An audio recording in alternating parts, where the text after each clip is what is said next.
ప్రార్థన మనం ఎందుకు చేస్తాము? ఎవరికైనా తెలుసా?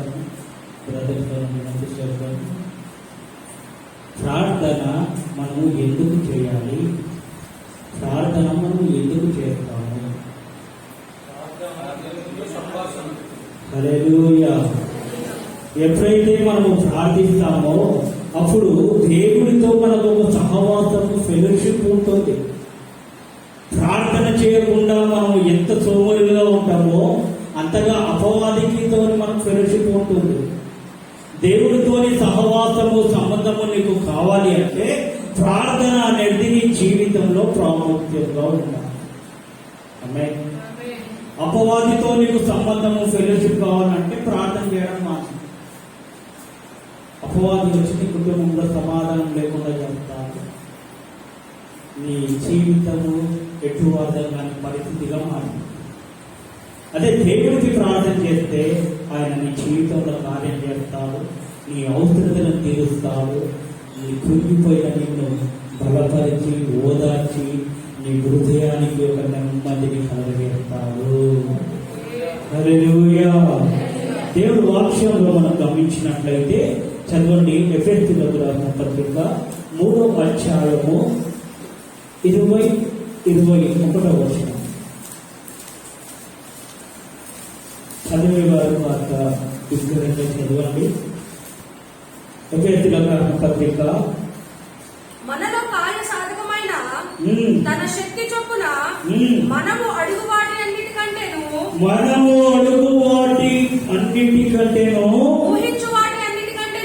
ఊహించు వాటి అన్నిటికంటేను అత్యధికముగా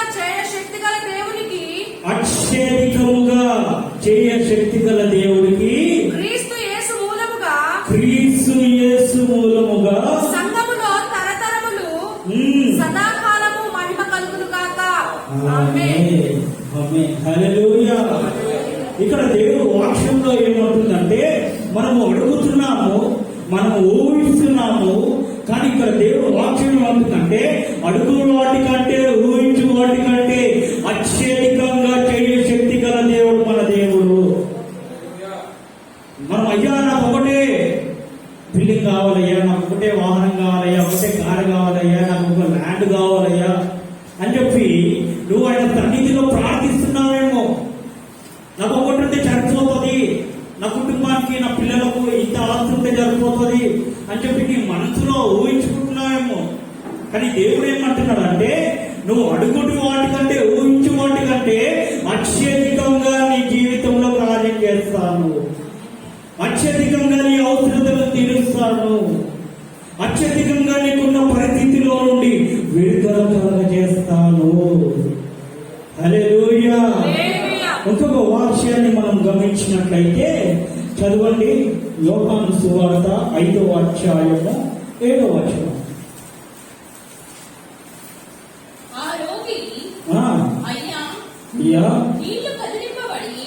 యోహాను సువార్త 15వ అధ్యాయం 7వ వచనం. నాయందు మీరును 15వ అధ్యాయము 7వ వచనం. నాయందు మీరును నా మాటలను ఉంచి ఉన్న ఎడల మీకు ఏది ఇష్టమో అది ఏం ఇప్పుడు అడగాలి. ఇప్పుడు ఎవరు ప్రార్థించాలి, ఎవరు అడిగితే దేవుడు సమాధానం ఇస్తామంటే పై వచనంలో మనం ఇందాక అడుగుని వాటి కంటే, ఊహించే వాటి కంటే అత్యధికంగా జీవితంలో కార్యం చేసే దేవుడు మన దేవుడు. ఆమేన్. అయితే ఈ వాగ్దానము దేవుడు ఎవరి పట్ల నెరవేరుతాడంటే ఆయన యందు ఏముండాలి అంట, మనం చదువున్నాం వాక్యం. నా యందు మీరును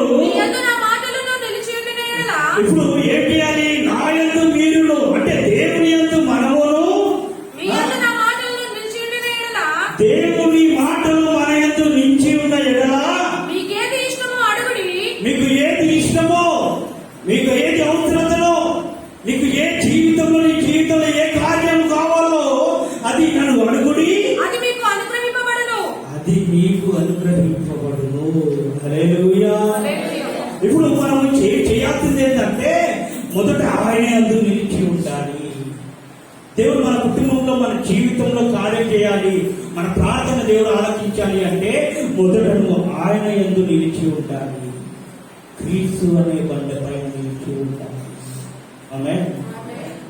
కొంతమంది దేవుడు బిడ్డలే ఇక్కడ దేవుడి వైపు ఉంటున్నారు, దేవుడు సన్నిధిలో ఉంటున్నారు, అక్కడ వెళ్ళి విగ్రహారాధన చేస్తున్నారు, వ్యర్థమైన పనులు చేస్తున్నారు.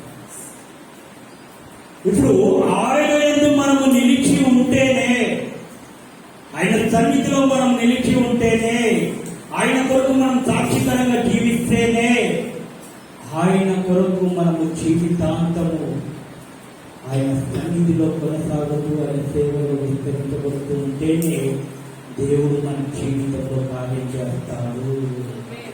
రెండవది మాటలు. మాటలు అనగా ఏంటి? దేవుడి వాక్యం.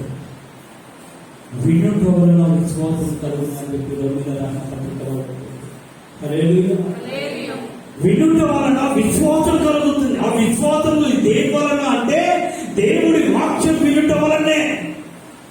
దేవుడి వాక్యాన్ని ఎప్పుడైతే నువ్వు వింటావో, ఆయన మాటలన్నీ ఎప్పుడైతే నువ్వు అనుసరిస్తావో, ఆయన వాక్యాధారంగా నువ్వు ఎప్పుడైతే అనుసరించి నడుచుకుంటావో, అప్పుడు దేవుడు నువ్వు అడుగుని వాటికంటే, ఊహించే వాటికంటే అత్యధికంగా నీ జీవితంలో కార్యం చేస్తాడు. నీ పరిస్థితులను దేవుడు మార్చేస్తాడు.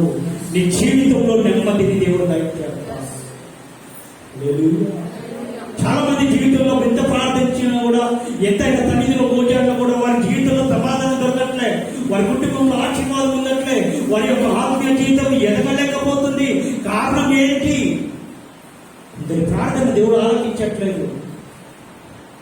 మన ప్రార్థనకు ఆటంకాలు ఏంటి? అవి మనం గమనించినట్లయితే చదువుదాం. యెషయా 59వ అధ్యాయము 1-2 వచనం. రక్షింపలేనికై ఉండునట్లు యెహోవా హస్తము కురుచకాలేదు, వినలేనికై ఉండునట్లు ఆయన చెవులు మందము కాలేదు. ఇప్పుడు ఏం కాలేదు? చెవులు మందం కాలే. నేను రక్షించాలి అన్నప్పుడు ఆయన చేతులు కూర్చోబడలేదు. నువ్వు ప్రార్థన చేసినప్పుడు ఆయన చెవులు మందం కాలేదు. అయితే అయినా కూడా నీకు చేసిన ప్రార్థన ఎందుకు ఆలకిస్తలేడు దేవుడు? చదమ్మా. నీ దోషములు మీ దేవునికి అడ్డముగా వచ్చెను. ఇప్పుడు నీ దోషములు ఏమైనాయంటే ఇప్పుడు నీకు నీ దేవుడికి అడ్డంగా ఉన్నాయి. నువ్వు చేస్తున్న ప్రార్థనకు ఆటంకంగా ఉన్నాయి. ఇన్ని సంవత్సరాల నుండి అయినా సన్నిధిలో పోరాడుతున్నావే, ఇన్ని సంవత్సరాల నుండి అయినా సన్నిధిలో ప్రార్థిస్తున్నావే. అవి నువ్వు చేస్తున్న దోషములు, నువ్వు చేస్తున్న అపవిత్రత, నువ్వు చేస్తున్న మోసాలు, నువ్వు చేస్తున్న అన్యాయాలు, నువ్వు చేస్తున్న అక్రమంలో, నువ్వు పెట్టుకున్న పర్సనల్ కాంటాక్ట్స్ లో అది దేవుడి సన్నిధికి నీ ప్రార్థన చేయకుండా చేస్తున్నావు. హల్లెలూయా. చదువు. నీ పాపములు ఆయన ముఖమును మీకు మరుగుపరచును కనుక ఆయన ఇప్పుడు ఏం చేస్తున్నాడంట? వింటలే. ఎంత ఆయన సన్నిధిలో మొదలు పెట్టినా కూడా, ఎంత ఆదివారం రాగానే, కొంతమందికి ఆదివారం రాగానే భక్తి, సోమవారం నుండి శనివారం వరకు భక్తి లేదు, బుద్ధి లేదు. రెండుండవు. ఆదివారం రాగానే భక్తి ఉంటది, బుద్ధి ఉంటది. అయ్యో దేవుడు మధ్యలోకి వెళ్ళాలి, దేవుడు సన్నిధిలో గడపాలి, దేవుడు సన్నిధిలో ప్రార్థన చేయాలి, అయ్యో పవిత్రంగా ఉండాలి, పరిశుద్ధంగా ఉండాలి, యథార్థంగా ఉండాలి, పాపాన్ని విసర్జించాలి కదా అని చెప్పి ఆదివారం రాగానే ఇలాంటి పరిశుద్ధత కనిపిస్తుంది. సోమవారం నుండి శనివారం వరకు భక్తి ఉండదు, బుద్ధి ఉండదు. లోక సంబంధమైన జ్ఞానం చేత, లోక సంబంధమైన పనుల చేత, లోక సంబంధమైన మాటల చేత, లోక సంబంధమైన పాపం చేత, లోక సంబంధమైన క్రియల చేతనే జీవితాన్ని కొనసాగిస్తారు. అలాంటి వారి ప్రార్థన దేవుడు ఐ నెవర్ హియర్. హల్లెలూయా. నేను అసలు విన్నాను, నా చెవులు మూసుకునేస్తాను. కారణం ఏంటంటే నువ్వు చేస్తున్న పాపాన్ని బట్టి, నువ్వు చేస్తున్న దోషములని బట్టి దేవుడు నీ జీవితంలో, నీ కుటుంబంలో కార్యం చేయట్లేదు. పాప దోషములైన సన్నిధిలో వచ్చి అయ్యా ఆయన పవిత్రుడుగా శుద్ధీకరుడుగా నీతిమంతుడుగా మార్చగా ఆయన సన్నిధిలో బ్రతికిలాడు, ఆయన సన్నిధిలో మోచాడు, ఆయన సన్నిధిలో మొదపెట్టు. కుటుంబం ఆశీర్వాదించబడుతుంది, కుటుంబం గొప్ప చేయబడుతుంది. ఇట్లా గొప్ప చేయబడుతున్న సమయంలోనే ఒకనొక రోజున నీ కుటుంబం ఇట్లా పడిపోతుంది. దేవుడిచ్చే ఆశీర్వాదాలు పొందుకునే సమయంలో నువ్వు చేస్తున్న మొర దేవుడు సన్నిధికి చేరలేకపోతుందంటే నువ్వు చేస్తున్న దోషంలో, నువ్వు చేస్తున్న పాపాన్ని విసర్జించు, దోషాన్ని, అక్రమాన్ని, అన్యాయాన్ని విడిచిపెట్టు. పరిశుద్ధుడిగా, నీతిమంతులుగా, యథార్థవంతులుగా, భక్తిపరుడుగా, ప్రార్థన వీరులుగా దేవుడి చేతిలో ఒక బలమైన ఆయుధముగా నువ్వు వాడబడాలి. హల్లెలూయా, హల్లెలూయా. చాలా మంది కుటుంబంలో ఇట్లా ఆశీర్వాదం వచ్చినట్టు వస్తుంది, మళ్ళీ తిరిగిన తర్వాత ఒకసారి పనిచేస్తుంది. ఒక 2 నిమిషాల ముందు హలో అని చెప్పి ఫోన్ మాట్లాడేసిన తర్వాత పెట్టేసిన తర్వాత మళ్ళీ ఏదైనా అవసరంతో వచ్చి ఫోన్ చేస్తే అవుట్ ఆఫ్ కవరేజ్ ఎట్లా అవుతుందో కొంచెంమంది జీవితంలో కూడా ఆశీర్వాదము తలపై దాకా వచ్చినట్టు వస్తుంది. ఆ క్షణంలోనే తాతన్నడు ఏదైనా ప్రేరేపణ కలగజేయంగానే, తాతన్నడు ఏదైనా ఆలోచన కలగజేయంగానే, తాతన్నడు ఏదైనా కోరికని కలగజేయంగానే అటువైపు మళ్ళగానే దేవుడు ఇచ్చిన ఆశీర్వాదం, దేవుడు దయచేయబోతున్న ఆశీర్వాదం దూరం అయిపోతుంది. ఈరోజు కొంతమంది కుటుంబంలో, జీవితంలో వ్యక్తిగతంగా వారు అనుభవిస్తున్నారు. హల్లెలూయా. ఇంకొక మాటని మనము చదివినట్లయితే 1 యోహాను 1వ అధ్యాయము 8-9 వచనం. 1 యోహాను 8వ అధ్యాయము 8-9 వచనం. మనము పాపంలోనే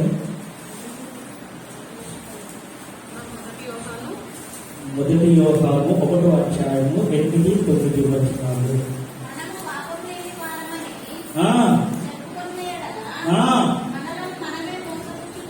అయ్యో పాస్టర్ చెప్తున్నావు కదా వాక్యం, మేము దోషం చేసినామని చెప్పి, మేము పాపం చేసినామని చెప్పి, మేము అపవిత్రతలో ఉన్నామని చెప్పి నువ్వు వచ్చి చూసినావా? మేము పరిశుద్ధులము. ఉదయకాలం లేవగానే సాయంత్రం వరకు మా ఇంట్లో పాటలు పరిశుద్ధ పరిశుద్ధ పరిశుద్ధ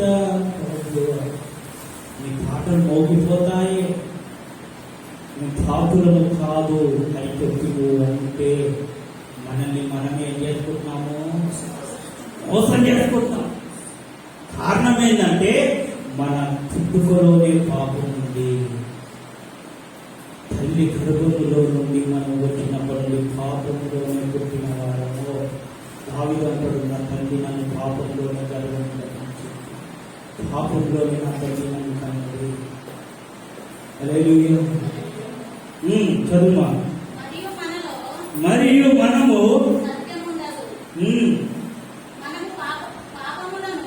మనము పాపములను ఒప్పుకొనిన ఎడల ఆయన ఇప్పుడు ఏడైనా నమ్మదగిన వాడైనా, నీతిమంతుడైనా, తల్లిదండ్రుల నుండి విడిచిపెట్టినా, నీ రక్తతండ్రుల నుండి విడిచిపెట్టినా, మాట ఇచ్చి నీ మాట తప్పినా కూడా ఆయన మాట ఇచ్చి మాట తప్పని దేవుడు, నా నజరేయుడైన యేసు. హల్లెలూయా. మాట ఇచ్చి మాట తప్పుడు ఆయన. కారణం ఏంటంటే ఆయన నమ్మదగినవాడు. ఈ లోకంలో నీ భర్త నీకు నమ్మదగిన వాడు కాదేమో, నీ భార్య నీకు నమ్మదగినది కాదేమో, నీ పిల్లలు నమ్మదగిన వారు కాదేమో, నీ రక్తతం నమ్మదగిన వారు, ఎవ్వరు నమ్మదగిన వారు ఈ ప్రపంచంలో ఎవ్వరు లేరు. ప్రభువైన యేసుక్రీస్తు తప్ప. హల్లెలూయా. అయితే ఆయన నమ్మదగిన వాడు, ఆయన నీతిమంతుడు కనుక ఇప్పుడు ఒక వ్యక్తి పాపములను క్షమించాలి అంటే గాంధీ తాత గారి గురించి ఒక చిన్న విషయం నేను చెప్తాను. గాంధీ తాత, మహాత్మా గాంధీ, వారి గురించి ఒకరోజు ఒక తల్లి గారు వచ్చారంట. ఆ తల్లి గారు వచ్చి, తాతాజీ ఇక ఇందులో చెప్తారు అర్థం కాదు కానీ తెలుగులో చెప్తారు. ఈయన బెల్లం తింటుండు, నా కొడుకు, నా కుమారుడు బెల్లం తింటుండు, అన్ని పిల్లలు తినమని చెప్పు అంటే, సరే అమ్మా ఒక 2 రోజులు ఆగిరా నేను చెప్తాను అని. మళ్ళా 2 రోజుల తర్వాత రాగానే మళ్ళీ ఆమె చెప్పింది, అయ్యా 2 రోజుల తర్వాత రమ్మన్నా. అరే ఈ పిల్లలు తినవుతురా, పిల్లలు తింటే మంచిది కాదు అని చెప్పి దాని తర్వాత అప్పుడు వాడికి చెప్పడం జరిగింది. తర్వాత వాళ్ళ అమ్మ అడిగింది, అయ్యా ఎందుకయ్యా 2 రోజులు గ్యాప్ తీసుకున్నాము అంటే, 2 రోజుల ముందు 2 రోజుల క్రితం నేను కూడా పిల్లలు తినేవాడిని. ఫస్ట్ నన్ను నేను కర్రీ చేసుకొని ఇతరులకు చెప్తే బాగుంటుంది కదా, అందుకోసం 2 రోజుల నుండి నేను బెల్లం తినట్లేదు, అందుకోసం మాకు కూడా బెల్లం తినదు అని చెప్తున్నాము. హల్లెలూయా. అయితే ఇక్కడ మనం గమనిస్తే ఈ వాక్యంలో ఒక వ్యక్తి మన పాపాలను క్షమించాలి అంటే, ఒక వ్యక్తి మన అపవిత్రతలను మన దోషాలని క్షమించాలి అంటే, మనల్ని నీతిమంతులుగా పరిశుద్ధులుగా దేవుడు మనల్ని మార్చాలి అంటే ఆ వ్యక్తి ఏమై ఉండాలి? నీతిమంతుడుగా ఉండాలి, పరిశుద్ధుడుగా ఉండాలి. ఈ లోకములో నీతిమంతుడు, పరిశుద్ధుడు, యథార్థవంతుడు అంటే మన దేవుడే. హల్లెలూయా. ఎందరో దగ్గరికి వెళ్తారు, పంచాయతీల కోసం ఎందరో దగ్గరికి, అయ్యా నా కుటుంబంలో ఇలా జరుగుతుంది, నాకు ఈ దీనం జరుగుతుంది, నాకు అన్యాయం జరిగింది, నాకు డబ్బులు ఇస్తలేడు అని చెప్పి ఎందరో పెద్దల దగ్గరికి వెళ్తారు కదా. వారు పరిశుద్ధులా, నీతిమంతులా, భక్తిపరులా, యథార్థవంతులా? నీతిమంతుడికి ఒక్కొడికి అధికారం ఉంటుంది.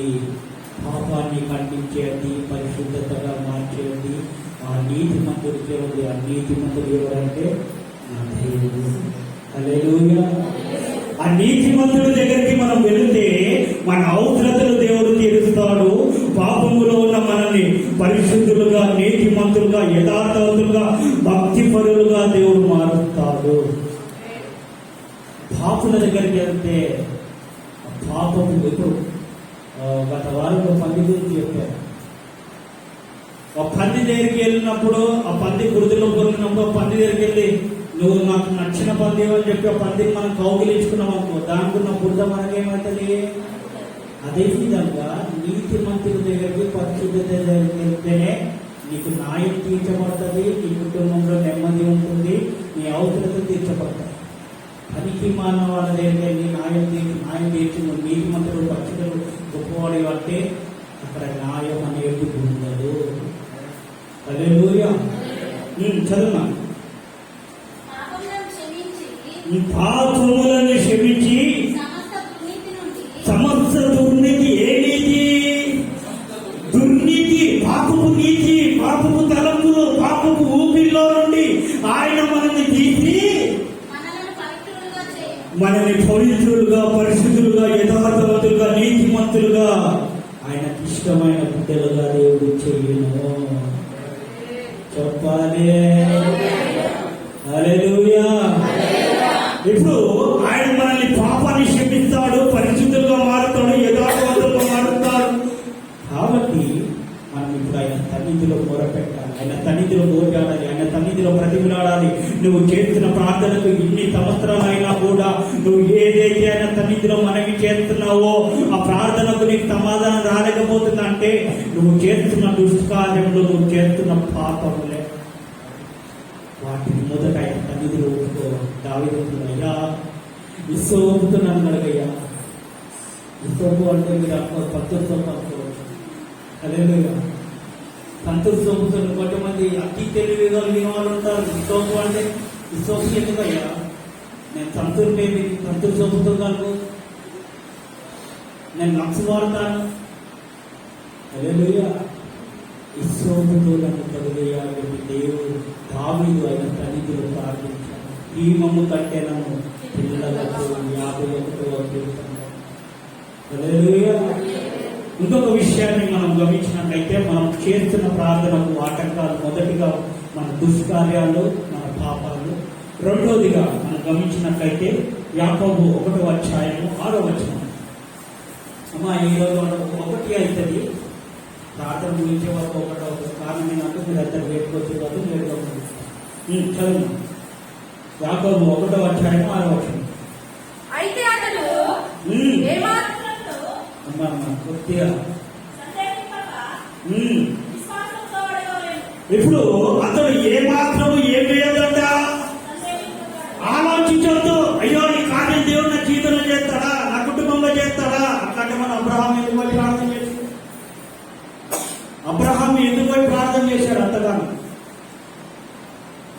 99 సంవత్సరాలు ఉన్నప్పుడు కూడా ఆయన సన్నిధిలో, అయ్యా నాకు గర్భఫలం దయచే అయ్యా, అయ్యా నా జీవితంలో నా కుటుంబంలో కార్యం చేయ అని చెప్పి ఆయన సన్నిధిలో, యెహోవా సన్నిధిలో మొదలుపెట్టేవాడు అబ్రహాము.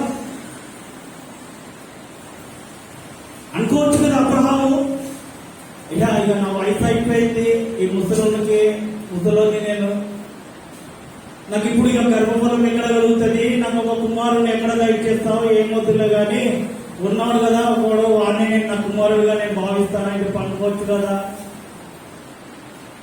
99 సంవత్సరాలైన అబ్రహాముకే అంత విశ్వాసం ఉందంటే తిప్పి చూస్తే 30 సంవత్సరాలు కూడా దాటాలి.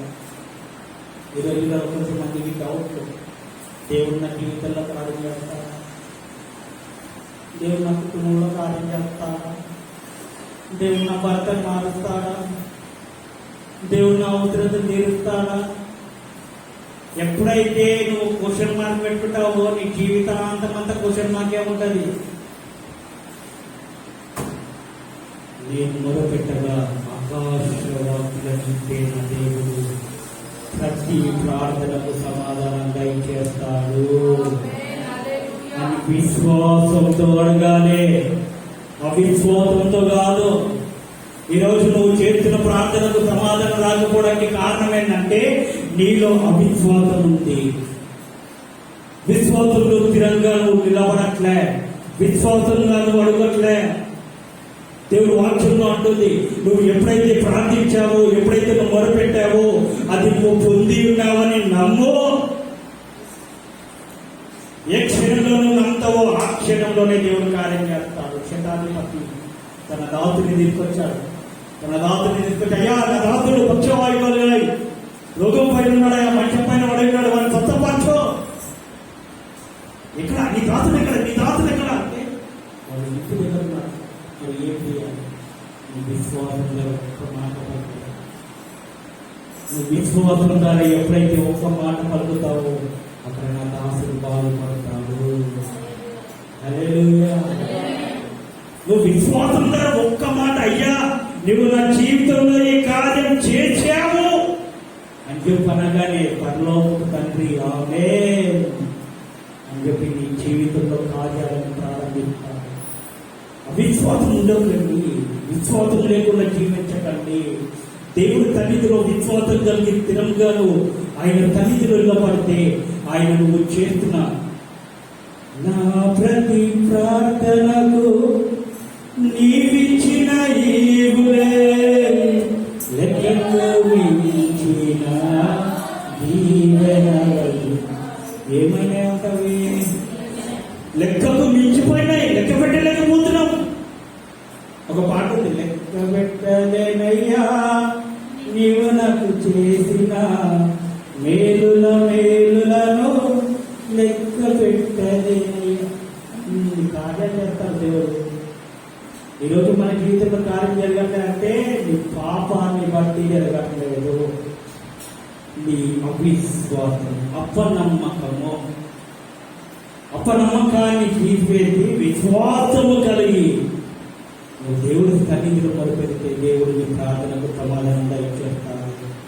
చదువు కంటిన్యూ చేయండి. యాకోబు 1:6 అయితే ఏమాత్రం అతను ఏమైనా కూడా నువ్వు చేస్తున్న ప్రార్థనకు విరోధంగా, వ్యతిరేకంగా ఎంతమంది లేనా కూడా, నువ్వు చేస్తున్న ప్రార్థనకు రివర్స్ అయినా కూడా నువ్వు ఏమేయద్దు, సందేహించదు, ఆలోచించద్దు. ఏదైనా కూడా నాకు విరోధంగా రూపింపబడిన ఏ ఆయుధము వర్తిల్లదు. విశ్వాసం సందేహింపక విశ్వాసముతో అడగవలెను. సందేహించువాడు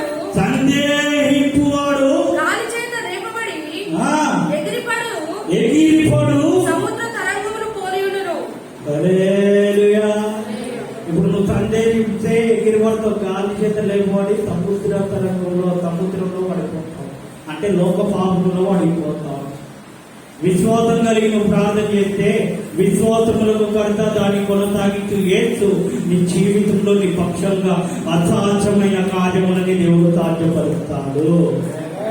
హల్లెలూయా. మూడో విషయాన్ని మనం గమనించినట్లయితే చదవండి. 1 పేతురు 5వ అధ్యాయము 5-6 వచనాలు. చిన్నలారా, మీరు పెద్దలకు లోబడి ఉండుడి. మీరు ఇప్పుడు ఏం చేయాలి? ఇప్పుడు పిల్లలారా, చిన్న పిల్లలారా అంటే మీరు అనుకోవచ్చు, నేను యవ్వన కాలంలో ఉన్నాను కదా, మాకు మ్యారేజ్ అయింది కదా, మాకు పిల్లలు కూడా ఉన్నారు కదా, మేము పెద్దలమే కదా, అయితే చిన్న పిల్లలు తండ్రి పిల్లలకేమో అని చెప్పి మీరు అనుకోవచ్చు. కానీ దేవుడు దృష్టిలో అందరు పిల్లలే. హల్లెలూయా.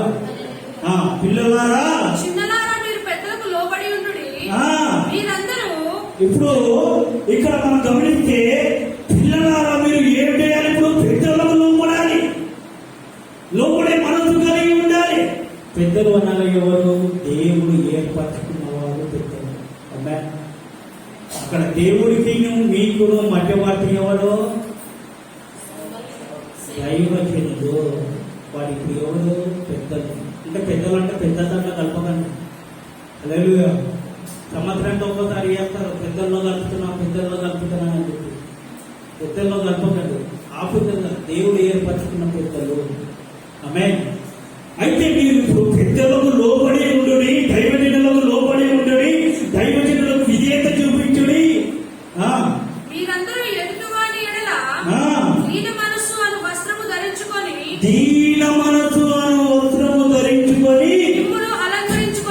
మిమ్మును అలంకరించుకోవాలి.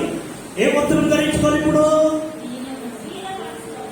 దీన మనసు గలవారికే సమృద్ధిగా కృపను దయచేయువాడవని దీన మనసు అనే వస్త్రాన్ని ధరించుకోవాలి. ఆ దీన మనసు గల వస్త్రము ఎలా ధరించబడుతుందంటే ఆయన సన్నిధిలో భయము భక్తి కలిగి ఉంటే ఆ దీన మనసు అనే వస్త్రము మీ పైన ధరింపబడి ఉంటుంది. హల్లెలూయా. చదువురా. దేవుడు అహంకారులని గర్విష్ఠులని ఎదిరించి దీనులకు పనికి మాలిన వాళ్ళకు, దిక్కి మాలిన వాళ్ళకు, ఏ యోగ్యత లేని వాళ్ళకు, ఏ అర్హత లేని వాళ్ళకు, ఏ జ్ఞానం లేని వాళ్ళకు అంటే నాశకుడు. హల్లెలూయా. దేవుడు జ్ఞానులని సిగ్గుపరచడానికే మాలాంటి సేవకులని, వెరివాళ్ళని, జ్ఞానం లేని వాళ్ళని, మమ్మల్ని దేవుడు ఏర్పరచుకుంటాడు. హల్లెలూయా. అంటే దీనికి అర్థం ఏంటంటే జ్ఞానం కలిగిన వారు, వయసు కలిగిన వారు, అనుభవం కలిగిన వారు, మంచి బలంగా వాడబడేవారు, నాకు ఈ టాలెంట్ ఉంది, నాకు ఇది ఉంది, నాకు చక్కగా పాడడం వచ్చు, చక్కగా నాకు దేవుడు సన్నిధిలో వాడబడడం వచ్చు, ఆయన పాత్రగా వాడబడడం వచ్చు అని చెప్పి అతిశయించి గర్విస్తే వారిని దేవుడు ఏం చేస్తాడు? ఎదిరించి దీనులకు, ఏ యోగ్యత లేని అర్హత లేని వారికి ఏం చేస్తాడు? కృపానుగ్రహిస్తాడు. కాబట్టి మనకు టాలెంట్ ఉంది, నాకు మంచి ఈ నాలెడ్జ్ ఉంది, నాకు మంచి చదువు ఉంది, నాకు ఆస్తులు ఉన్నాయి, అంతస్తులు ఉన్నాయి అని చెప్పి నువ్వు అతిశయింపకు, గర్వించవు.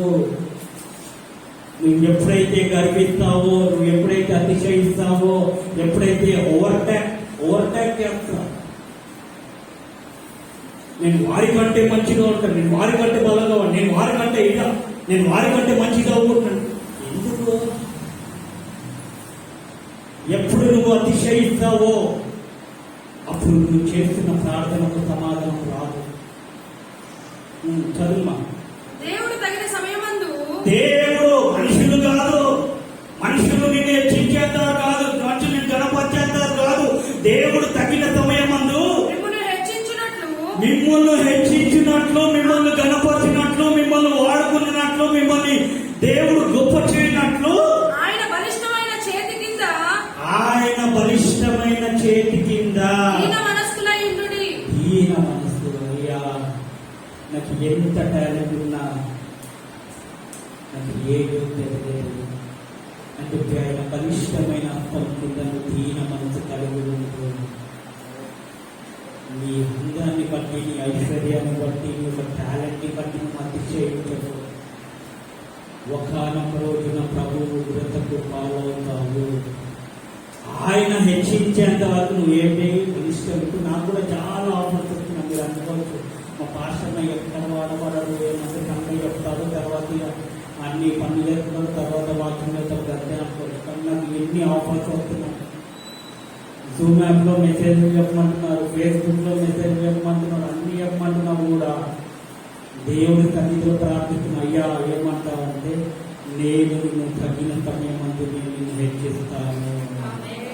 మనుషులు హెచ్చిస్తున్నారు, మనుషులు నేను వాడుకుంటున్నారు అని చెప్పి నువ్వు వారికి వాడబడకక్కడ వారికి దాసుడుగా మార్చబడకో. ఎక్కడెక్కడ ఆంధ్రాలో ఒక ప్రతీక్ష తప్పుడు ఉంటాడు, వాడు పదే ఫోన్ చేస్తున్నాడు. నా ఒక్కరోజు నీకు ఎత్తేది ఒక్కరోజు ఆయన సన్నిధిలో ప్రతిసారి ప్రార్థన చేసినప్పుడు నేను నిన్ను హెచ్చించేంత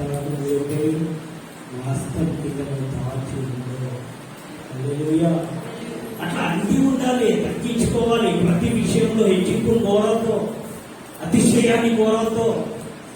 నువ్వు చేసిన ప్రార్థనకు సమాధానం రాలేదంటే నువ్వు చేసిన పాపం ఒకటి.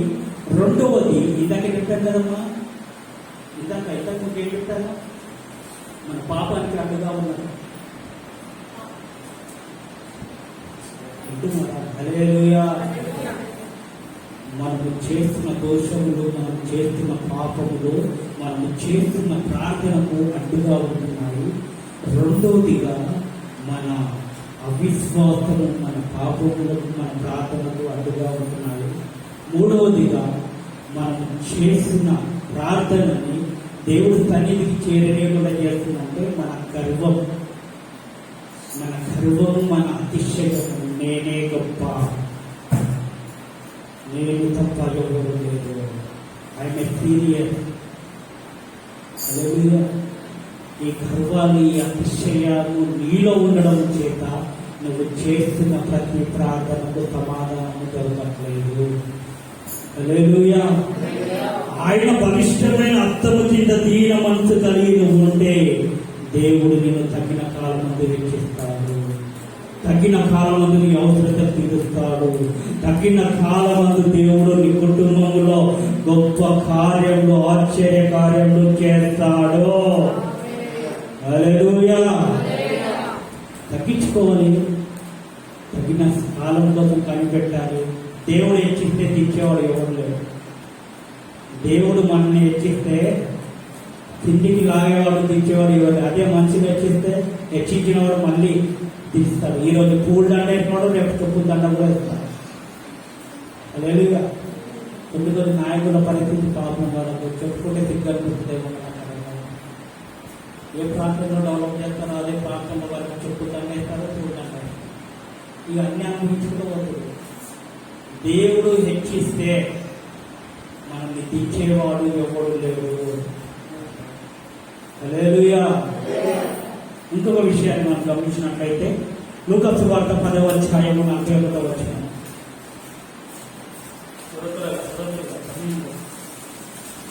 లూకా సువార్త 10వ అధ్యాయము 41వ వచనం.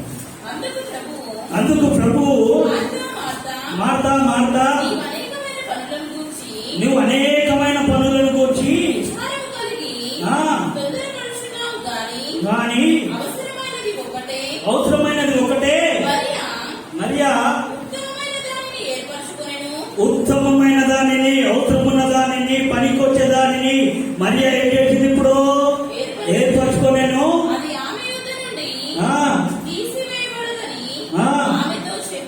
హల్లెలూయా.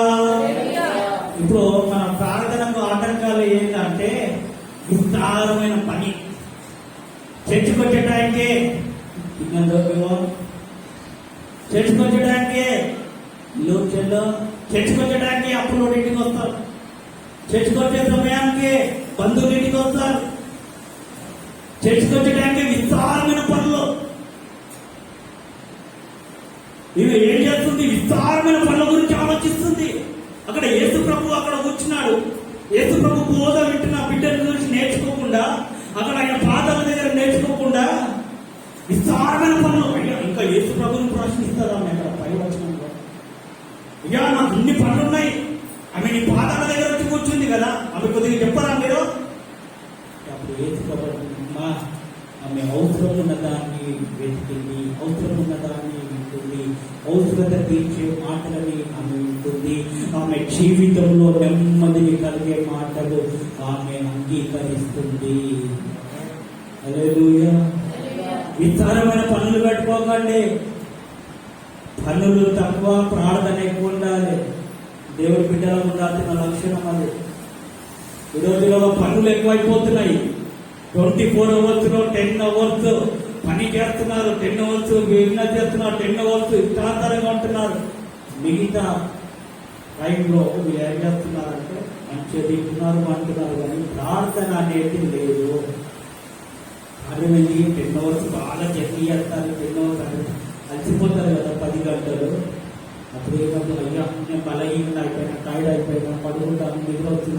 పడుకోవడం చేత దేవుడు నీకు దయచేసి ఆశీర్వాదాలు దీవెనలు నువ్వు కోల్పోతున్నావు.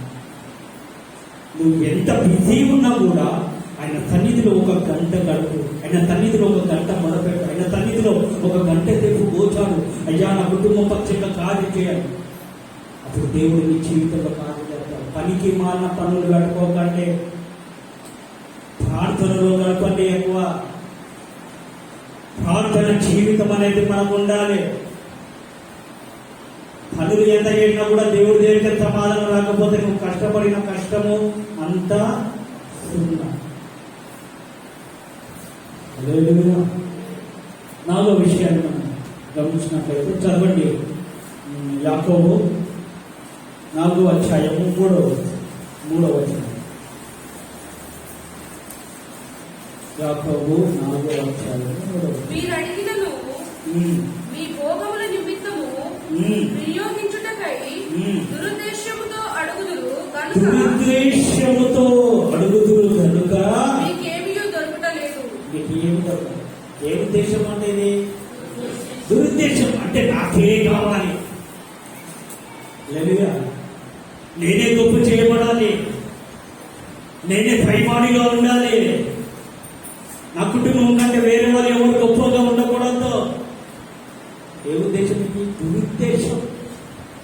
ఒకడు పైకి వస్తున్నా కూడా ఓర్వని ప్రజలు ఉంటున్నారు ఈ రోజులలో. దేవుడి బిడ్డలలో ఉన్నారు. ఒక వ్యక్తి పైకి వస్తున్నాడంటే ఓర్చుకోలేదు, సహించలేదు. ఈ దురుద్దేశంతో, దురాలోచనతో నువ్వు వాడికంటే నేను గొప్పవాడిని కావాలి, వాళ్ళకంటే నా కుటుంబం గొప్పగా ఉండాలి, వాళ్ళకంటే నా బిడ్డలు ఈ విధంగా ఉండాలని చెప్పి నువ్వు ఎంత సన్నిధిలో ప్రార్థించినా కూడా నీ ఉద్దేశాలు, నీ ఆలోచనలో ఎరిగినవాడు ఆయన. హల్లెలూయా. దురుద్దేశంతో ఉంటే దేవుడు మన ప్రార్థనకు సమాధానం ఇవ్వడు.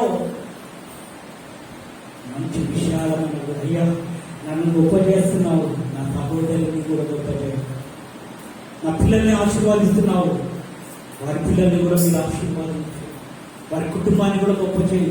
నీ కుటుంబం కంటే ఇతరుల కుటుంబానికి వారి కంటే ఎక్కువ నువ్వు ప్రార్థన చేస్తే దేవుడు నీ కుటుంబాన్ని గొప్ప చేస్తాడు. హల్లెలూయా. ఈ దురుద్దేశంతో ప్రార్థన చేస్తే మన ప్రార్థన దేవుడు ఆలకించాడు.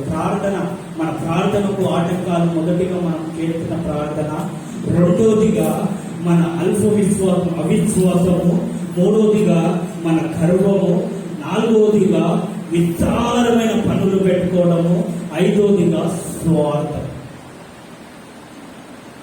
ఈ 5 మనము చేస్తున్న ప్రార్థనకి ఏమై ఉన్నాయంట? ఆటంకంగా ఉన్నాయి. ఈ 5టిని నువ్వు తీసి పక్కన పెట్టేస్తే, యథార్థంగా ఆయన సన్నిధిలో ప్రార్థన చేస్తే ఆయన నీ పక్షంగా కార్యం చేస్తాడు. హల్లెలూయా. చివరిగా ఒక 15 నిమిషాలు నేను 1 అన్నాను, 1 వరకు ముగిస్తాను. ఇంకా ఎక్కువ కూడా చేయాలి.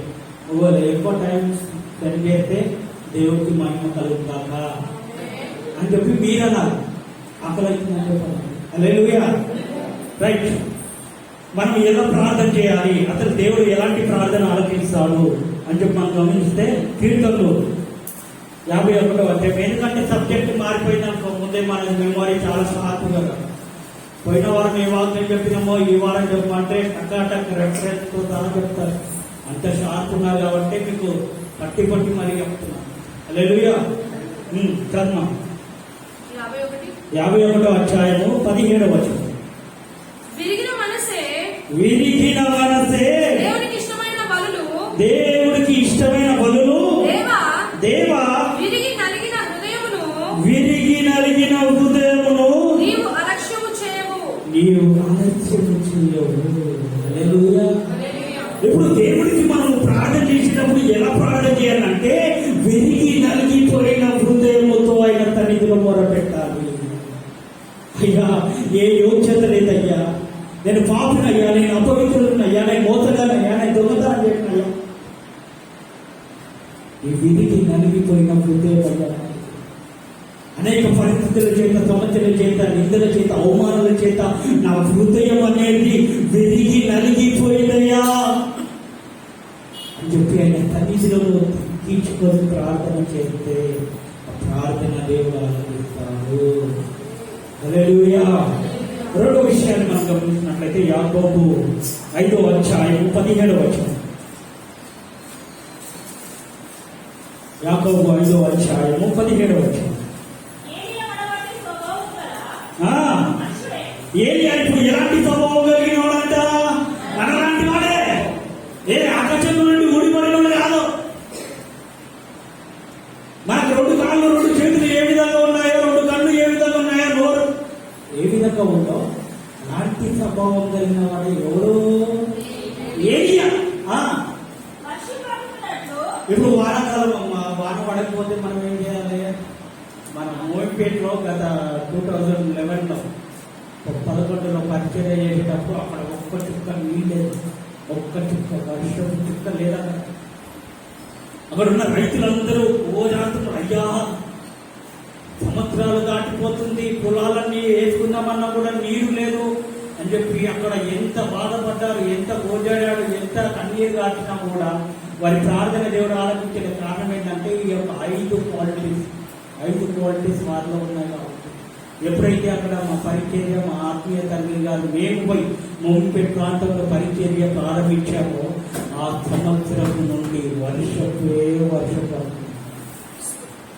ఆకాశ వాక్యుల నింపి ఆయన వర్షాన్ని కుమ్మరిస్తున్నాడు.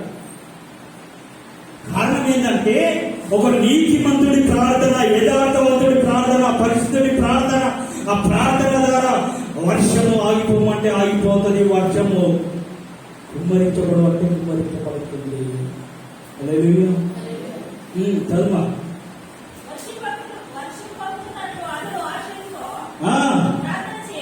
ప్రార్థన చేయగా వర్షము లేదు. ఇంకా పరివచనంలో, ఇంకా తిరివచనంలో చదివితే ఆయన మరలా ప్రార్థించగా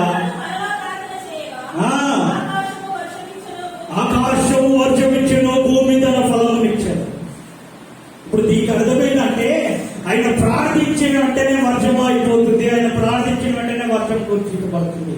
ఆయన ఏ విధంగా ప్రార్థన చేస్తున్నాడంటే ఆసక్తితో. అక్కడ మంచి ఉంది, ఆసక్తితో ప్రార్థన చేయగా. ప్రార్థనలో ఈరోజు ఆసక్తి ఉండాలి. ప్రార్థన అంటే ఒక ఆసక్తి ఉండాలి. ప్రార్థన చెయ్యాలని ఒక మనసు ఉండాలి. ఏదైనా తినాలంటే, ఏదైనా చూడాలంటే, ఏదైనా కార్యం చేయాలంటే, మనకు ఇష్టమైన పని చేయాలంటే అయ్యో ఎంత ఆసక్తితో మనం చేస్తామో అదే విధంగా ప్రార్థనలో కూడా ఒక ఆసక్తి ఉండాలి. ఒక ఆసక్తి కలిగి నువ్వు ప్రార్థన చేస్తే ఆ ప్రార్థనకు దేవుడు సమాధానం దయచేస్తాడు. ఆసక్తి ఉండట్లే. అన్ని పనులు చేసుకోవడానికి, అన్ని తినడానికి, అన్ని ఎంజాయ్ చేయడానికి ఆసక్తితో ఉంటున్నారు, కానీ ప్రార్థన చేయడానికి ఒక ఆసక్తి ఉండట్లే ఈ రోజులలో. ఆసక్తి కలిగి నువ్వు ప్రార్థన చేస్తే ఆ ప్రార్థనకు దేవుడు నిశ్చయంగా నీకు సమాధానాన్ని దయచేస్తాడు. అమ్మా, అర్థమవుతుందా? ఇంటికి వాళ్ళు హల్లెలూయా చెప్పండి, అనుకున్న హల్లెలూయా చెప్పండి.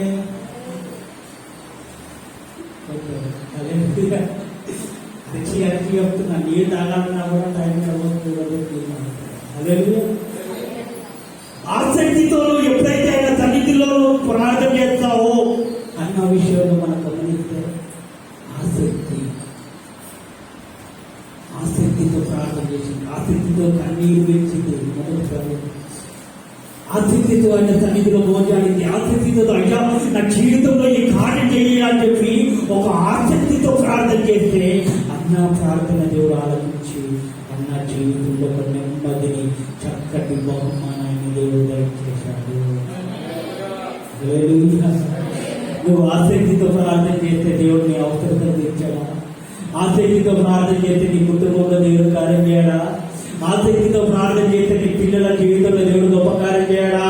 ఆసక్తితో ప్రార్థన చేస్తే నీకు విరోధంగా రూపింపబడుతున్న ప్రతి విధమైన ఆయుధాన్ని ప్రభు పాదాలలో బంధించడా?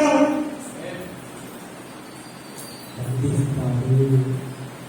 ఆసక్తి పని చేయడంలో, ట్రైనింగ్ నేర్చుకోవడంలో, ఏదైనా పని చేయడంలో ఆసక్తి ఏ విధంగా చూపిస్తామో ప్రార్థనలో కూడా ఆసక్తి పట్టుదల కలిగి ఉండు. హల్లెలూయా. ఇంకొక విషయాన్ని మనం గమనించినట్లయితే ఎఫెసీయుల రాసిన పత్రిక 6వ అధ్యాయము 18వ వచనం. ఆత్మ వలన ప్రతి సమయము, ఈ సమయము ఆ సమయము, మంచి రోజు చెడ్డ రోజు, ఇలా మాత పౌర్ణము మనం బయటకు వెళ్ళినప్పుడు ఈ రోజులలో దేవుడి బిడ్డ లోపల ఉంటుంది. మాత ఇలా బయటకు వెళ్ళదు 3 రోజులు వాడట అమాస రోజు బయటకు వెళ్ళారట. అక్కడ మంత్రాలు చెప్పి పెడితే దాన్ని నీకు ఓంగానే కన్ను మొత్తం గిర్ర గిర్ర గిర్ర చెప్తున్నాయి. గిరగిర తిరిగి బండి మీకు కింద పడ్డాను. మాటలు చేసి నన్ను పంచమాన్యాన్ని నమ్మడం మానేది. దాని మీకు పోయినా నీకు తప్పినా కూడా నీకు ఏది కాదు.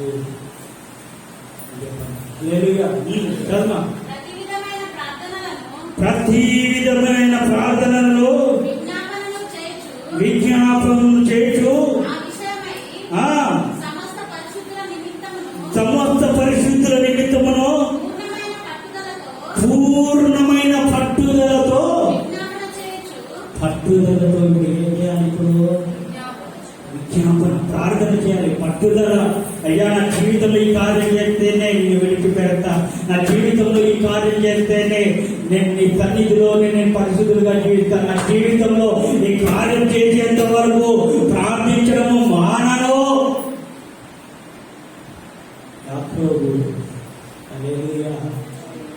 ఏదో సూర్యుల్లో అయ్యా నన్ను ఆశీర్వదించు, నన్ను గొప్ప చేయ్యా. యాకోబు అనే పేరుకు మోసగాడు అని అర్థం. నన్ను మోసగాడు అంటున్నాడు. నేను మోసం చేశానంట, అన్యాయం చేశానంట, అక్రమం చేశానంట అని చెప్పి ఎంత ఆయన సన్నిధిలో పోచాడు.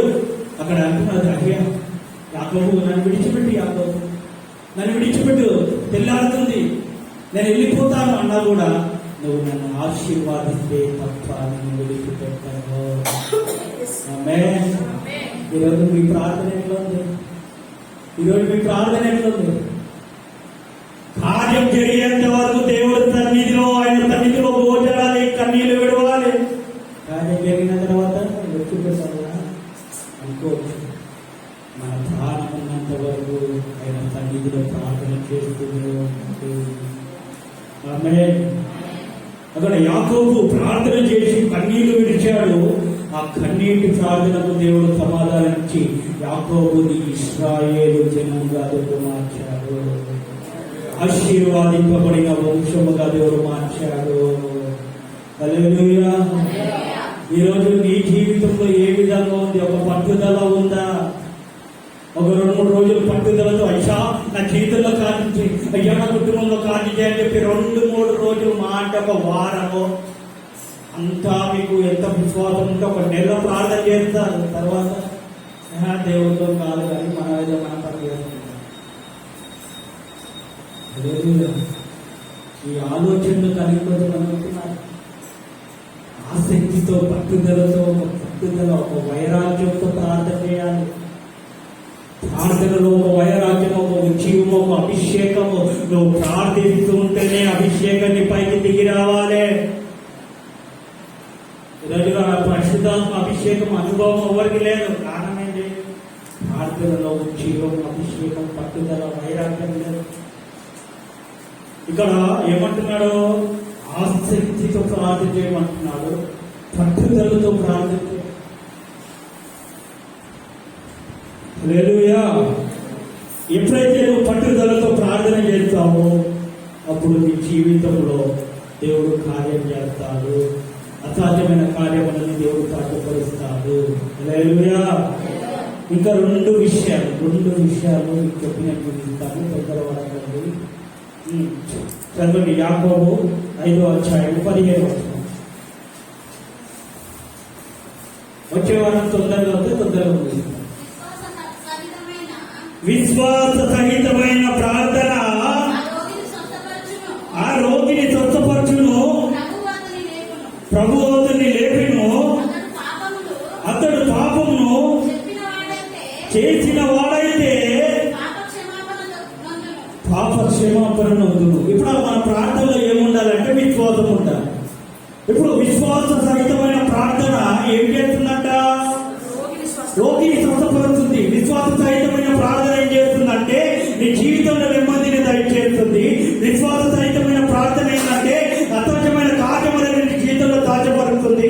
విశ్వాస సహితమైన ప్రార్థన ఏంటంటే అప్పుల చేత బాధపడుతున్న నిన్ను ఒక విడుదల దయచేస్తుంది. హల్లెలూయా. అపవాది క్రియల చేత, అపవాది పెడుతున్న ఒత్తిడుల చేత, అపవాది పెడుతున్న చోదనలో నువ్వు చోదించబడుతున్నావు అయితే విశ్వాస సహితమైన ప్రార్థన నీ నోటిలో నుండి వస్తే నీ జీవితంలో దేవుడు అపవాదిని తొలగించి సైన్యములకు అధిపతియగు యెహోవా నీ ముందు నుండి ఈ కార్యములను సఫలపరుస్తాడు. హల్లెలూయా. ఇంకో విషయం గమనించినట్లయితే చదవండి. మార్కు సువార్త 14:3. మీరు శోధనలో ప్రవేశించబోతున్నట్లు మెలకువగా ఉండి ప్రార్థన చేయండి. మార్కు సువార్త 14:39. మీరు శోధనలో ప్రవేశించుకున్నట్లు, మీరు శోధనలో, ఇరుకులో, ఇబ్బందులో, పనికిమాలిన యూట్యూబ్లో, పనికిమాలిన గూగుల్లో, పనికిమాలిన వ్యర్థమైన సినిమాల్లో, పనికిమాలిన టిక్టాక్లో, పనికిమాలిన గ్రామంలో, ఏ గ్రామం చెప్పాలి, వాడుతున్న వాళ్ళు చెప్పాలి, ఇన్స్టాగ్రామ్లో మెలకువగా నుండి ప్రార్థన చేయుడి. ఇప్పుడు ఏం చేయాలా? మెలకువగా ఉండాలి అంటే కళ్ళు తెరిచి చేయాలి. మాలాంటి మేధావులు అనుకుంటున్నారు, మేధావులు అనుకుంటారు మా తమ్ముల్లో అంటే ప్రార్థన చేయాలి, కళ్ళు తెరిచి చేయాలి. మెలకువగా అంటే కళ్ళు తెరిచి చేయాలా? ఆత్మలో మెలకువ కలిగి ఉండాలి.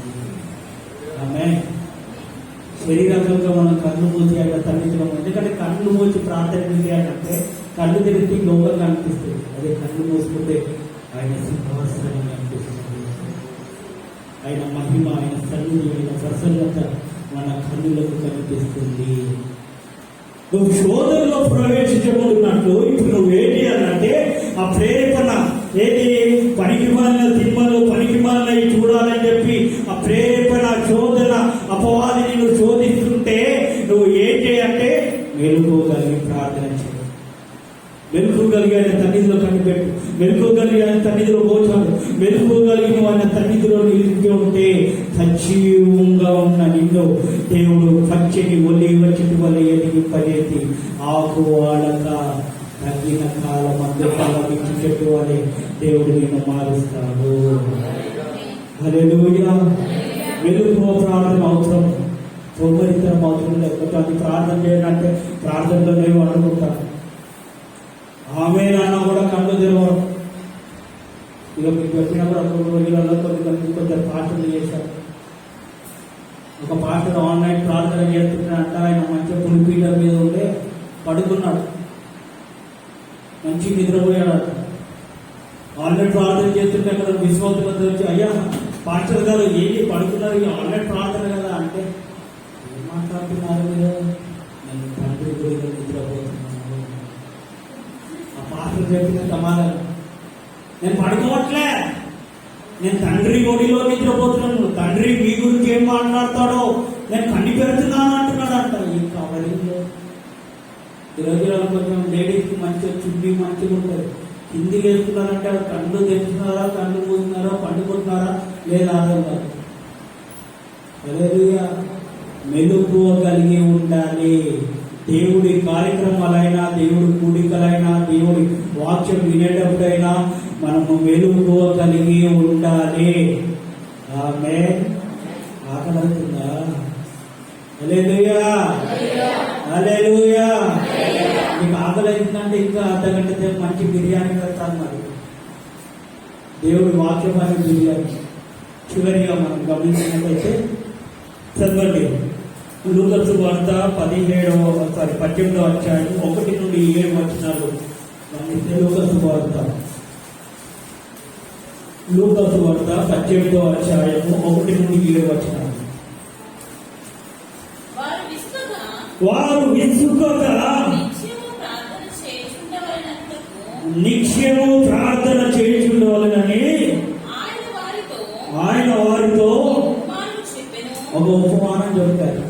హల్లెలూయా. ఇప్పుడు అక్కడ ఉన్న ప్రజలు, అక్కడ ఉన్న శిష్యులకు ఒక చిన్న ఉపమానం ప్రభు అయిన యేసుక్రీస్తు వారు చెప్పారు. ఎందుకు చెప్పారంటే విసుకక. ప్రభు అయిన యేసుక్రీస్తు వారు ప్రార్థన చేసినప్పుడు మళ్ళీ తర్వాత వచ్చి చూస్తే మీ శిష్యులు ఏం చేస్తున్నారు అంటున్నారు. వాళ్ళని పదే పదే అయ్యా ప్రార్థన చేయి, చెల్లమ్మ ప్రార్థన చేయి, తమ్ముడు ప్రార్థన చేయి. ఇప్పుడు మా వాళ్ళకు కూడా కొద్దిగా ఇబ్బందిగా ఉంటుంది, విసుకుతున్నారు. పెద్ద మొఖాల మీద మీరు 2 చేతులు ఎత్తి అయ్యా మీకు వందనాలయ్యా, స్తోత్రములయ్యా, మీకు చేతులు ఊపాలన్నా కూడా మీకు మనకి విసుకో. 2 చేతులెత్తి ఆయనకు స్తోత్రం చెల్లిస్తూ ఇట్లా స్తుతి స్తోత్రం అంటుంటే దానికి అర్థం ఏంటంటే అయ్యా నాకు నీవు తప్ప ఈ లోకంలో ఎవరు లేదు, నన్ను ఆదుకునేవాడు నీవే, నన్ను బలపరిచేవాడు నీవే, నా జీవితంలో నెమ్మదిగా చేసేవాడు అని చెప్పి నా సన్నిధిలో 2 చేతులెత్తి మనం ఊపుతూ ప్రార్థన చేస్తే దేవుడు నా పక్షంగా కార్యం చేస్తాడు. విసుకోవద్దు. పెద్ద ముఖాల పైన ఉండాలి అంటే విసుకోవద్దు. ప్రార్థన చేయాలంటే విసుకోవద్దు. చేతులెత్తి స్తోత్రం చెప్పాలంటే విసుకోవద్దు. విసుకక నిత్యము ప్రార్థన చేయాలి.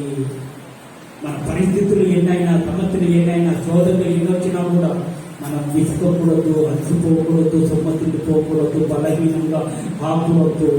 ప్రతి విషయంలో విశ్వాసంలో కనుక దేవుడు నా పక్షంలో ఉన్నాడు అంటే విసుకోకుండా నిత్యం ప్రార్థన చేస్తున్నాడు. అక్కడ మనం కింద విషయంలో ఆ విషయాలను మనం గమనించినట్లే వారికి దేవుడు చెప్పిన ఉపమానము ఏంటంటే ఒక శతాధిపతి న్యాయపతి ఉన్నాడు. ఒక న్యాయాధిపతి దగ్గరికి ఒక స్త్రీ వచ్చి ఆమె అయ్యా నా పక్షంగా కార్యం చేయ అని చెప్పి పదే పదే ఆయన గోచవలసిన ఆ న్యాయాధిపతి ఎలాంటి వాడో ఒక చిన్న వాక్యం చదువు. దేవునికి భయపడగయు మనుషులని లక్ష్య పెట్టినవాడు ఒక న్యాయాధిపతి ఒక పట్టణంలో ఉండెను. ఆ పట్టణంలో ఒక విధవరాలు ఉండెను. ఆమె అతని యొద్దకు తరచుగా పదే వచ్చి నా ప్రతివాడికి నాకును న్యాయము తీర్చుమని అడుగుతూ వచ్చాను. కానీ అతడు కొంతకాలం ఒప్పుకపోయాను. తరువాత అతడు నేను దేవుడికి భయపడగయు మనుషులను లక్ష్య పెట్టగయు ఈ విధవరాలు నన్ను తొందర పెట్టుచున్నది కనుక ఆమెని మాటికి పదే నన్ను శోధిస్తుంది కనుక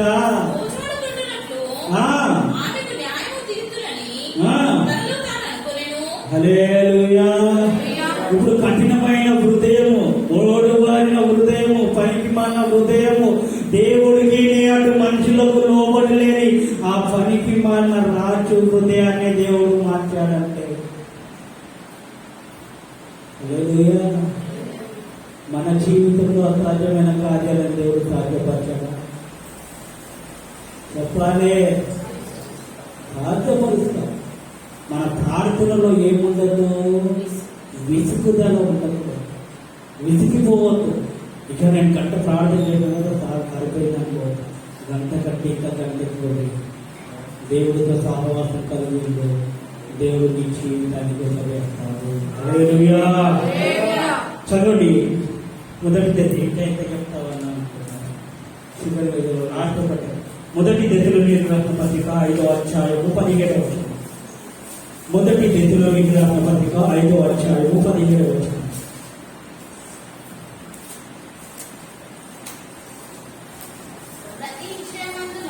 ప్రతి తెస్సలోనికీయులకు రాసిన పత్రిక 5వ అధ్యాయం 17వ వచనంలో మెలకువగలిగి ప్రార్థన చేయండి అని. హల్లెలూయా. అయితే ఇప్పుడు మనం గమనించినట్లయితే మన జీవితంలో అమ్మ తీసేదా నేను చదవాలి. ఎడతెగక ప్రార్థన చేయుడి. మొదటి తెస్సలోనికీయులకు రాసిన పత్రిక 5వ అధ్యాయం 17వ వచనం. ఎవరిలో కీడునకు ప్రతికీడు ఎవరికైనను చేయకుండా చూచుకొనుడి. మీరు ఒకరి ఎడల ఒకరును మనుషులందరి ఎడలను ఎల్లప్పుడూ మేలైన దానిని అనుసరించి నడుచుకొనుడి. ఎల్లప్పుడూ సంతోషముగా ఉండుడి. ఎడతెగక ప్రార్థన చేయుడి. 5:15 సారీ. అప్పుడప్పుడు ఎడతెగక ప్రార్థన చేయడానికి మీరు చూసుకోవాలి, పైన ఉందా కింద ఉందా ఏంటి. హల్లెలూయా. ఇప్పుడు ఎడతెగకుండా ప్రార్థన చేయాలి.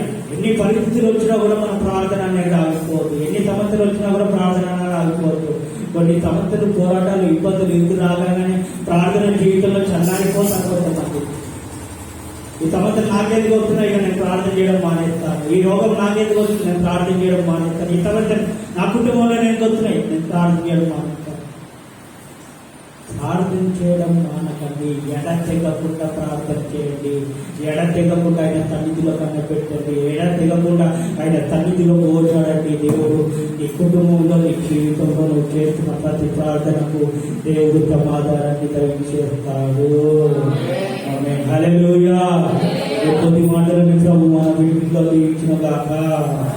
దేవుడు మన ప్రార్థన ఆలకించాలి అంటే మనం చేయాల్సినది ఏంటంటే, మొదటిగా మనం చేయాల్సింది విసుగక విరిగి నలిగిన హృదయంతో ప్రార్థన చేయాలి. రెండోది ఆసక్తితో ప్రార్థన చేయాలి. మూడోది పట్టుదలతో ప్రార్థన చేయాలి. నాలుగోది విశ్వాసంతో ప్రార్థన చేయాలి. ఐదోది మెలకువగలిగి ప్రార్థన చేయాలి. ఆరోది విసుగక ప్రార్థన చేయాలి. ఏడోది మెలకువగలిగి ప్రార్థన చేయాలి. మన ప్రార్థనకు ఆటంకాలు ఏంటి అది కూడా చెప్పాలా, టైం మీద చెప్పాలి. హల్లెలూయా.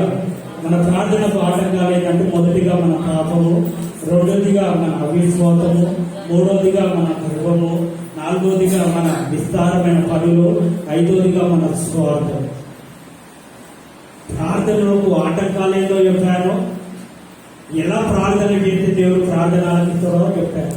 చెప్పడం నా బాధ్యత, వినడం మీ బాధ్యత, విని అనుసరించడం మీ బాధ్యత. ఇంత కష్టాలు చెప్పారు. విని ఈ మాటల ప్రకారం మీరు నడుచుకుంటే మీ ప్రార్థనలు దేవుడు ఆలకించి మీ ప్రార్థనకు దేవుడు సమాధానం దయచేస్తాడు. ప్రతి ఒక్కరూ లేచి నిలబడి పాట పాడుతూ కానుకలు సంబంధించే ముందు ప్రతి ఒక్కరు లేచి నిలబడి ప్రార్థన చేద్దాం. హల్లెలూయా. స్తోత్రం, స్తోత్రం, స్తోత్రం, స్తోత్రం, స్తోత్రం, స్తోత్రం. తండ్రి నీకు వందనాలు, స్తోత్రం అయ్యా. తండ్రి విసుగకండి, ఇచ్చేప్పుడు ఈ సన్నిధిలో ప్రార్థన చేయమన్నా, ఎడతెగకుండా ప్రార్థన చేయమన్నా, విశ్వాసంతో ప్రార్థన చేయమన్నా, తండ్రి మెలకువగలిగి ప్రార్థన చేయమన్నా. ప్రతి ఒక్కరు అడగండి ఆయన సన్నిధిలో అలాంటి అనుభవాలను నాకు దయచేయండి. అలాంటి మాటలను ప్రభు, అలాంటి మనసుని నాకు దయచేయండి తండ్రి. ఆ విధంగా ప్రార్థన చేసే మనసుని దయచేయండి తండ్రి. నీ సన్నిధిలో నేను ప్రార్థనలో లేరేమో, నీ సన్నిధిలో ప్రార్థనలు గడపలేకపోతున్నానేమో తండ్రి. నేను ఎంత ప్రార్థన చేసినా కూడా నా ప్రార్థనకు సమాధానం రావట్లేదని తండ్రి, నేను నిన్ను ఎంత నిందించానో, ఎంత అవమానించానో దేవా, నన్ను క్షమించండి అయ్యా. నేను చేసిన పాపములని, నేను చేసిన దోషములే నా ప్రార్థనకు అడ్డుగా ఉంటున్నాయ్యా తండ్రి. నా విశ్వాసమైన ప్రార్థనకు అడ్డుగా ఉంటున్నాయ్యా. నాకు గర్వం ఏంటో నా ప్రార్థనకు అడ్డుగా ఉంటున్నాయ్యా తండ్రి. నాకు అతిశయం ఏంటో నా ప్రార్థనకు అడ్డుగా ఉంటున్నాయి దేవా. నాకు స్వార్థమే నా ప్రార్థనకు అడ్డుగా ఉంటున్నాయ్యా తండ్రి. నీకు వందనాలయ్యా తండ్రి. కృప చూపించేవాడా, సహాయం చేయవాడా, నీకు వందనాలు, స్తోత్రం. వీళ్ళ నుండి ప్రేరేపణ ఎవరైనా ప్రార్థన చేయండి. ప్రేరేపణ ఎవరైనా ప్రార్థన.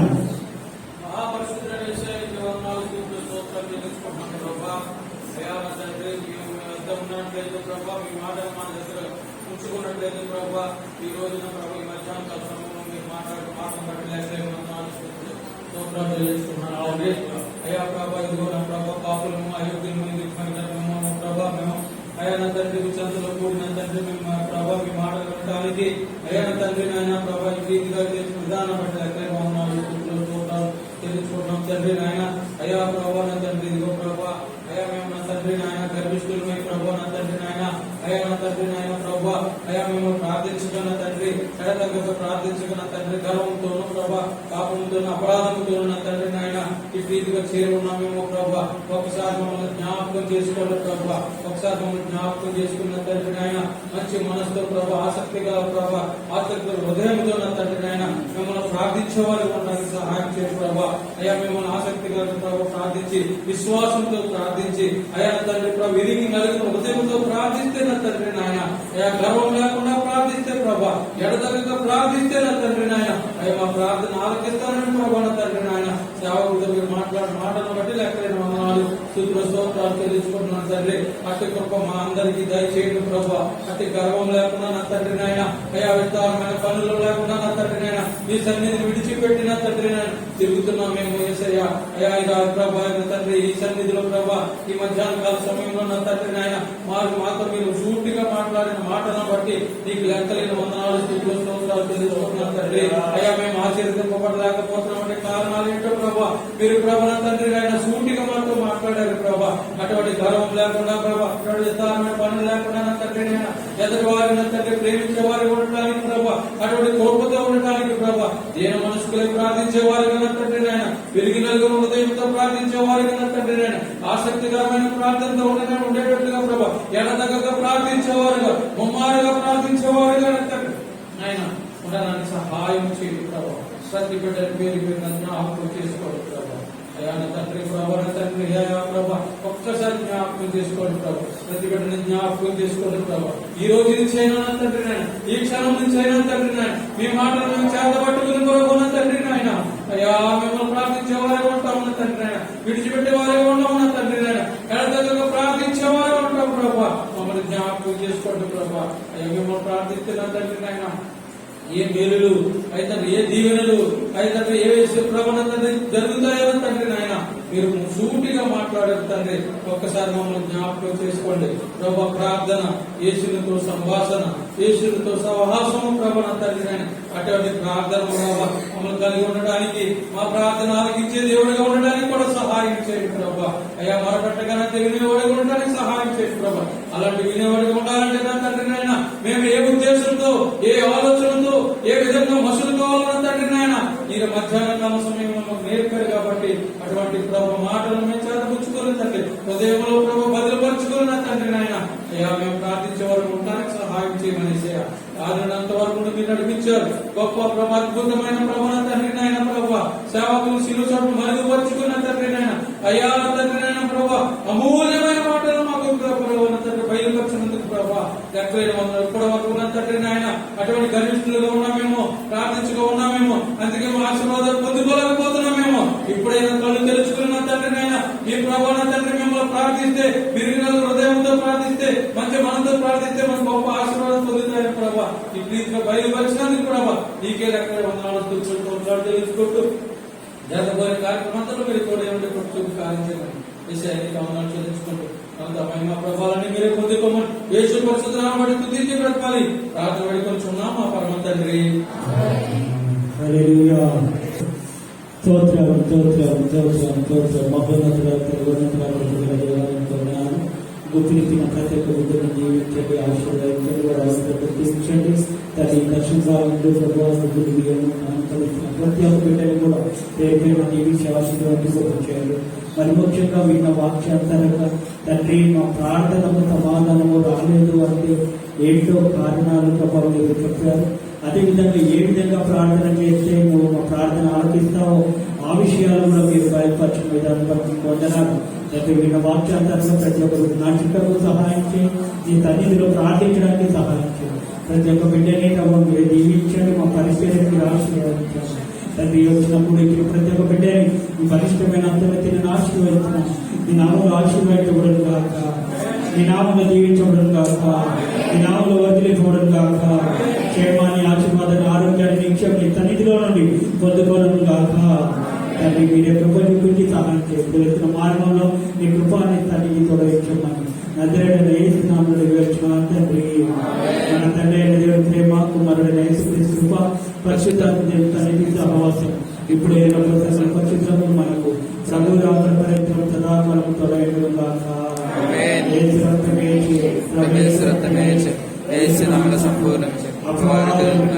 తండ్రి నీ కార్యం నిరంతరము కలుగును గాక. ఆమేన్. హల్లెలూయా. మీ అందరికీ వందనాలు.